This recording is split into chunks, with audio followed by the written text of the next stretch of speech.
Hello my lovely people, it's your able girl the Ototaye when they bring on our ogbonge news all across the world, especially Nigeria. Oya na gbase mona gather your man yano na the tori as e dey hot.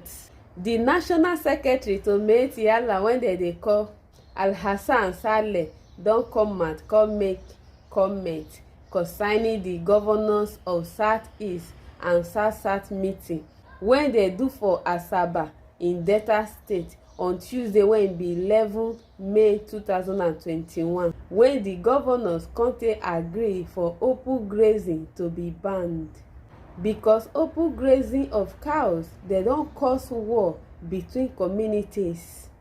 Say some people don die for the state because of Fulani herdsmen, and they still dey use the cover of herders take dey do bad thing, dey commit different kind of crime in the state. So because of the governors they come decided to do it, banned open grazing of cows. So the Secretary Saleh come reply there on Wednesday when be 12th of May 2021 say the Southerners governors they be confused people. He come ask them say na Fulani herdsmen be the problem of Nigeria. Say they no fit talk to Mazi Nnamdi Kanu wey be IPOB leader and his terrorist group na Fulani herdsmen they come dey do wetin they come dey face. Say him himself think now say the governors they wan try to cause trouble. Say they go fit comply with an empty policy. Say no be Fulani herdsmen dey loot treasure in the country, so make the governors leave Fulani herdsmen alone. Say na warning dey give them, so make dem stop to dey kill Fulani herdsmen because no be Fulani herdsmen be their problem.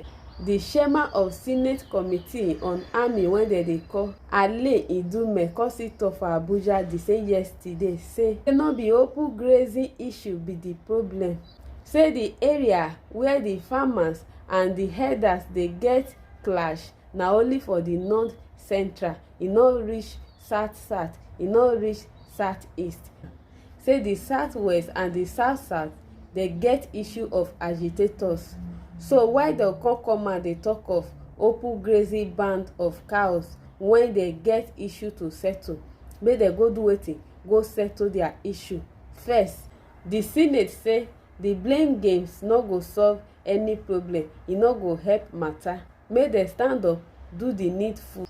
Make dem go do wetin? Clean their state first before dem come dey do wetin? Dey talk any other matter. Say every time dem go dey blame Buhari for everything. Make the governors talk to their self. No be Buhari be the problem because dem themselves, the governors, na dem be the chief security officer of their various states. So why dem come dey put the blame on Buhari? Dem no fit handle their state.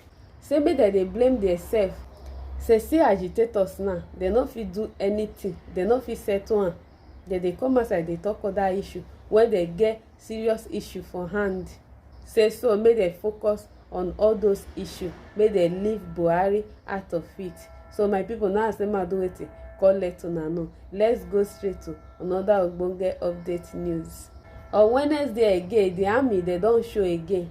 The director of public relations at the Nigeria Army when they call Brigadier General Mohammed Yarima don come confirm say the arrest of Eze from Umuneke, Isiala Mbano local government area of Abia State. Say e don come do wetin? Confirm am say they don arrest am because they don post am wanted by the security agency since 3 months ago. The army say they confirm say na him dey sponsor the killings wey dey happen for Imo State, and he be second in command to late Nkonso, the commander of Eastern Security Network. Say a lot of IPOB members when the security agency don arrest, na dem do wetin? Mention his name. Say na him be the mastermind of the attack wey dey happen in the state. Na him and late Nkonso na dem dey communicate direct with Mazi Nnamdi Kanu, the leader of the indigenous people of Biafra.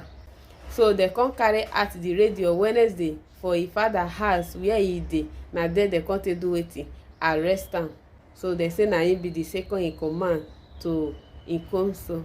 So my people, now say ma do wetin come let una know. Stay safe and expect more ogbonge update news.